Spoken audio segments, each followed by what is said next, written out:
அழக நல்லா ரசிக்கலாம், துன்புறுத்த கூடாது. ஆனா இந்த ராஜா ஒரு அழகான மான வேட்டையாட நினைச்சாரு. என்ன நடந்துச்சு?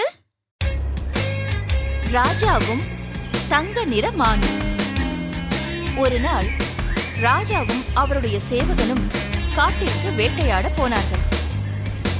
அப்போது தங்க நிறமும் நீண்ட கொம்பும் உடைய ஒரு அழகான மான் அவர்களை கடந்து செல்வதை பார்த்து இருவரும் வியந்தனர். நான் அந்த மானை வேட்டையாட விரும்புகிறேன் என்று சேவகனிடம் கூறி அம்பை எடுத்து மானை பார்த்து ஏவினார் ராஜா. ஆனால் மான் தாவி குதித்து காட்டிற்குள் மறைந்தது. சேவகனே, நீ இங்கேயே நில், நான் காட்டிற்குள் சென்று வேட்டையாடி வருகிறேன் என்று கூறி அந்த அடர்ந்த காட்டிற்குள் விரைந்தார் ராஜா. சிறிது தூரம் சென்ற ராஜா தன் கால் இடறி ஒரு புதைக்குழியில் சிக்கிக் கொண்டார். காப்பாற்றுங்கள், காப்பாற்றுங்கள் என்று ராஜா கத்தியும் யாருக்கும் கேட்கவில்லை. ஆனால் ராஜாவுக்கு பயந்து ஓடிய அந்த மான் ராஜாவின் குரலை கேட்டு அங்கு வந்தது.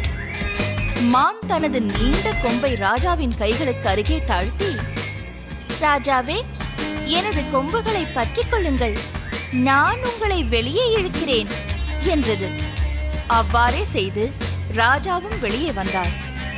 மானை பார்த்து தலை வணங்கி நன்றி கூறிவிட்டு விடை பெற்றார் ராஜா. அன்று முதல் வேட்டைக்கு செல்வதையே விட்டுவிட்டார் அந்த ராஜா.